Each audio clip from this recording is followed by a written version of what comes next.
يسوي بابوز اليوم من الصبح. هاي شنو هاي؟ يلا اسبح. طبعا بديت وياكم اليوم من الحياة. اول شي راح نسويه اليوم اريد اصبغ شعري. البارحة شفتوا فيديو المشتريات، اشتريت هذا الصبغ. طبعا اي ماركة اشتري اني، بس المهم اللون اللي اريده هو هذا شوكولا بغاون، احنا نقول بني شوكولا بالعربي. رجعت على البانتين، اريد ارجع على البانتين يخبل ويجنن، بس مرات انا اغير. وجبت هذا الصابون مال الجسم، هماتين شفتوا هالمشتريات كلهن اشتريتهن من الروزمان البارحه بالفلوق مال القناه الاولى. طبعا هاي الصابونه تخبل وتجنن، نسيت اسمها، اذا لقيت الباكيت راح اكتب لكم اسمها. جبتها من محل عربي بكيزن كيرشا، تخبل وتجنن للوجه. هلا حبايب قلبي، شو بخاركم؟ ان شاء الله تكونون بخير. ورجعنا لكم فيديو روتين جديد. مثل ما شفتوا بديت وياكم روتيني، سبحت الاطفال، صبغيت شعراتي ولو. طبعا هالايام اني صار فتره اصبغ بس الجذور، مو يتغير اللون عندي شويه، يمشي الشعر اصبغ بس على قد انه مشى الشعر. ليش؟ لانه ما اريد شعري يخرب ويتدمر، لان شفتوا شويه رجعت له الروح وصار بيه حيويه ولمعه حلوه وطول.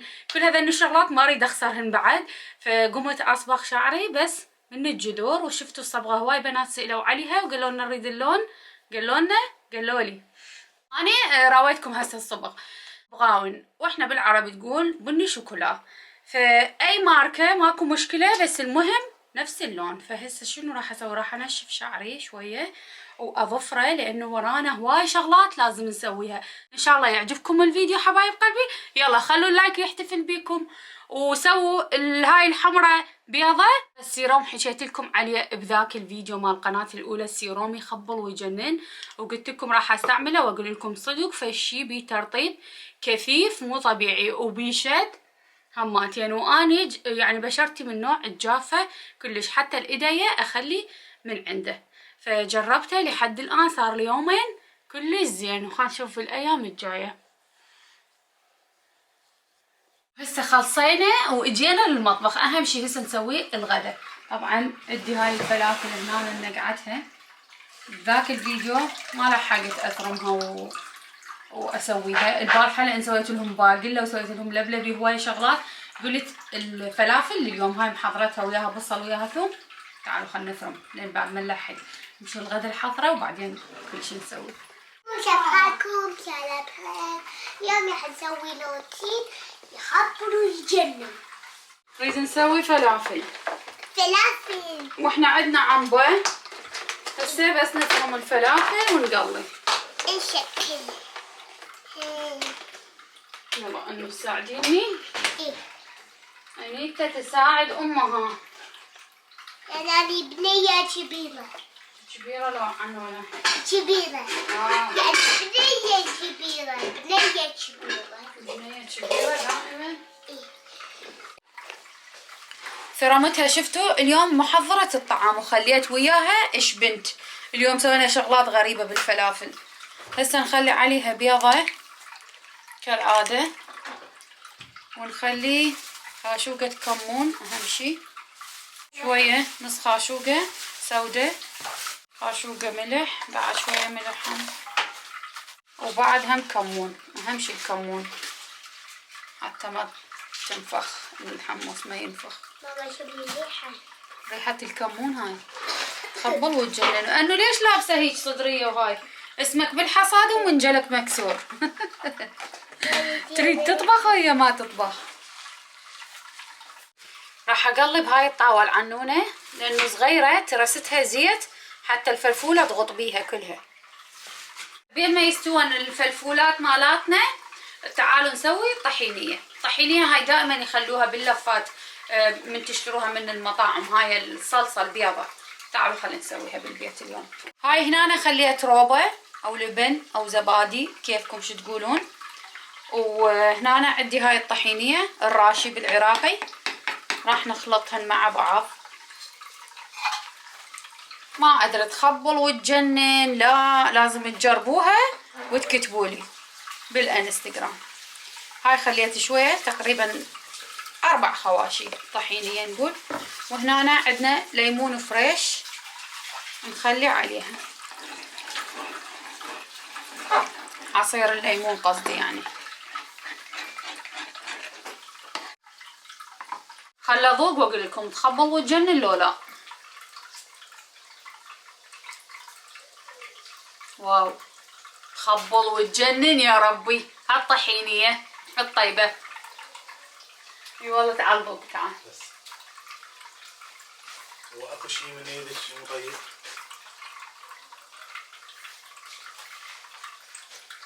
قول واو.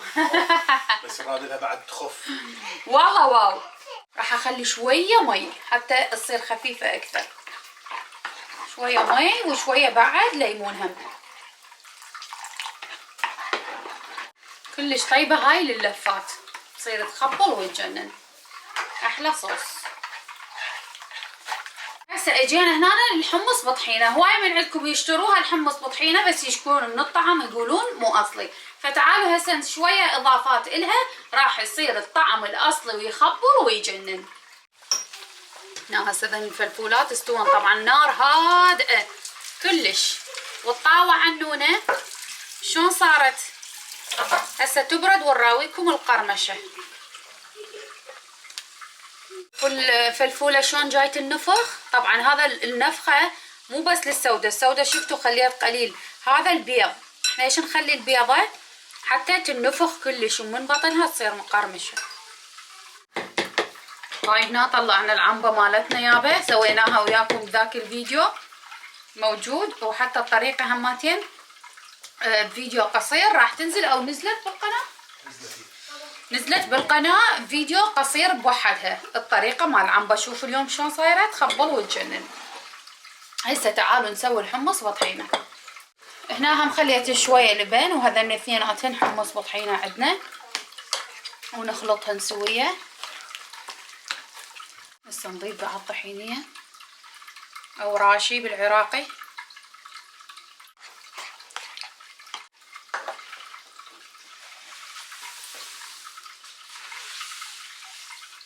وهاي الحمص بطحينة كملت وصارت جاهزة. هاي الطحينية او اللبنية شو تسموها سموها.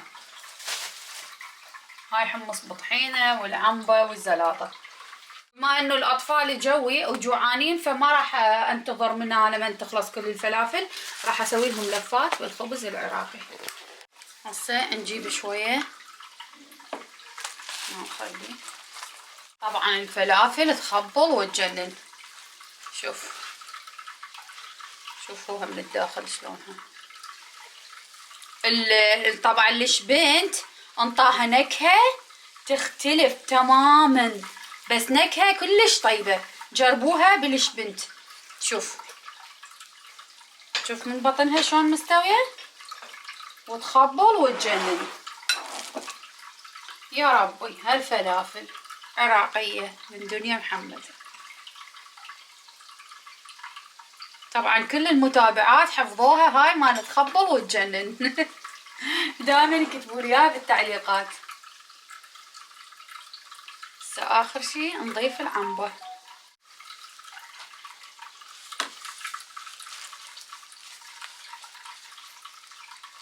شلون لفه يابا.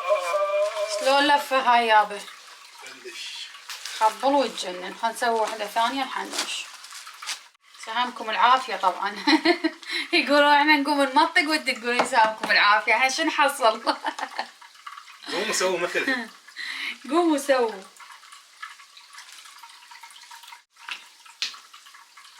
هذا البطل نخلي اللفة احسن.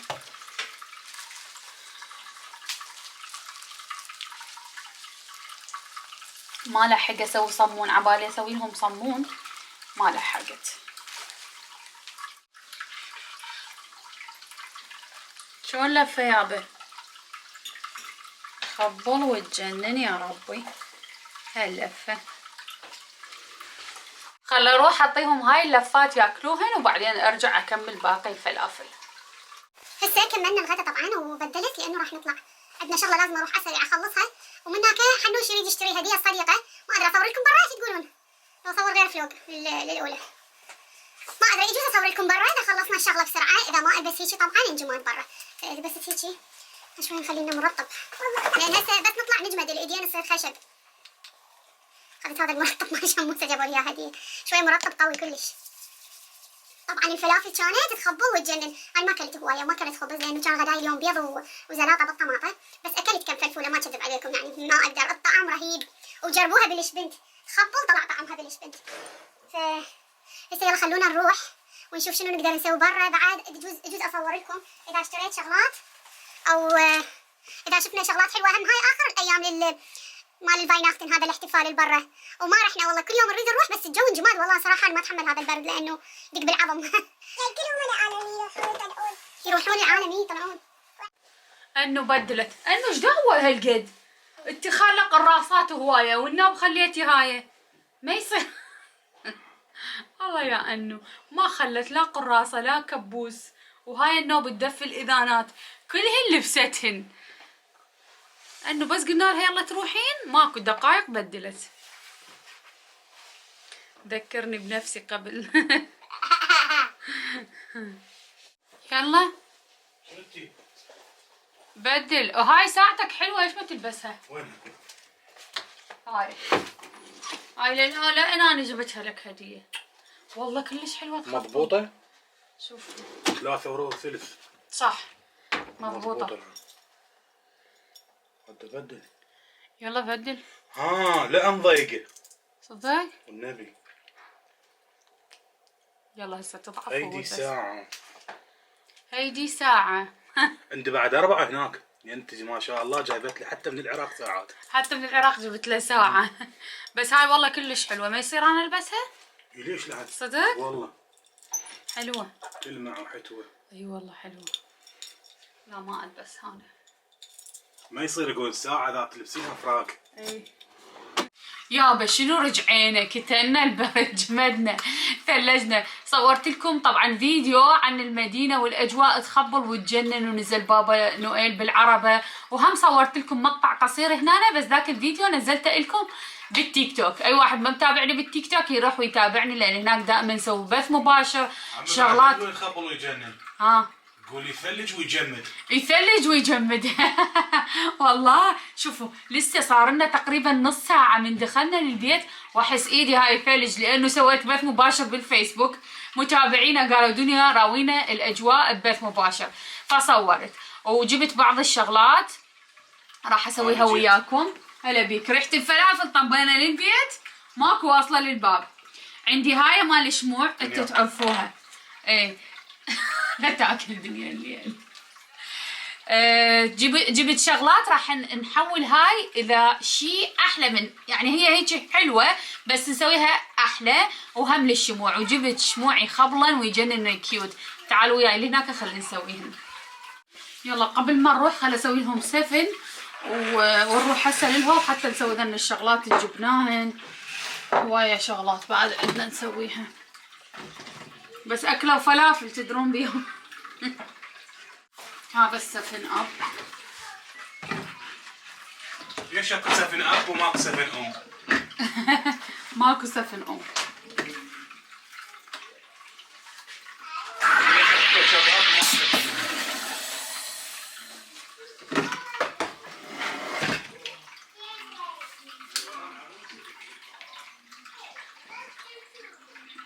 ما تحبون صوت النافورة ادري بيكم مو؟ اكو يحبوها اكو بس انا كلش احبها. صوت المي يعطي طاقة ايجابية. منو يوافقني الرأي يكتب بالتعليقات.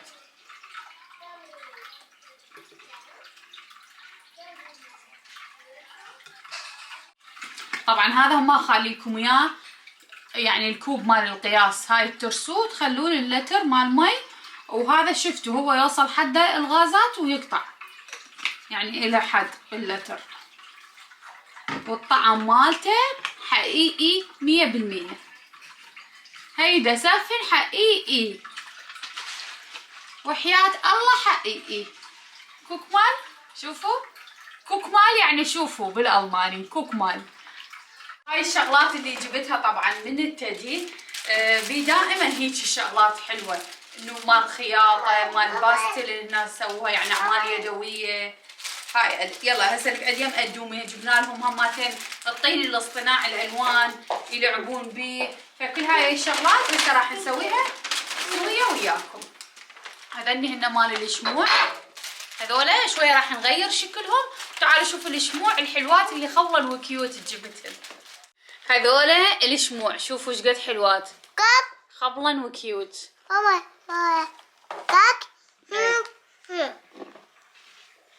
هسه خلينا نشوف والله حماد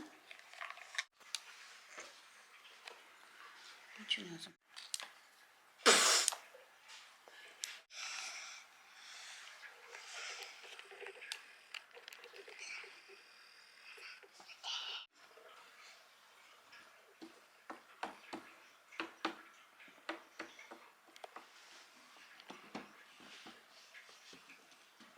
شوفوا شكلها شلون تصير تخبل وتجنن. لو نكملها بس هاي لان كبيره يحتاج لها هوايه من هاي الدعابل مال الخشب. فانا ايش راح اسوي هسه اليوم؟ راح اسوي وياكم اختصر بالصغار وبعدين اجيب لهن هوايه ونسويهن بس يصير شكلها يجنن. شوف شلون يصير حلو تخبل.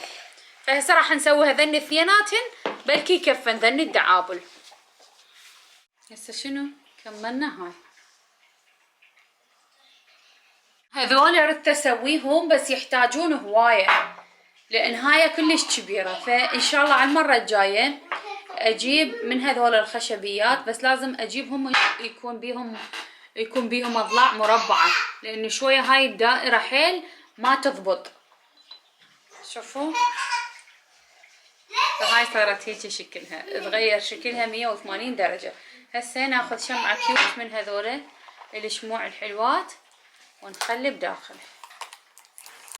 شوفوا ايش قد حلوه تجنن وتخبل. طلع هاي القاعده مالتها بكل.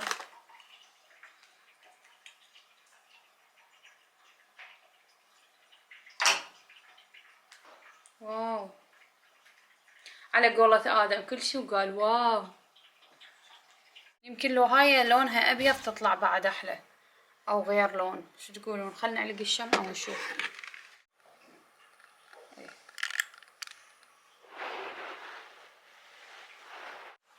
تخبل وتجنن يا ربي هالشمعة. هاي جبت هاي القراصات الصغار. شوفوا ايش قد حلوات مال صور. شفتوا هاي اللوحة مال المراية اللي سواها محمد نعلق بيها صور. الفكرة مالتها شوف هاي الصورة الحلوة الكيوت. منو هاي؟ أمي الحبيبة هاي شموسة سوت لي اياها بعيد ميلادي الفات.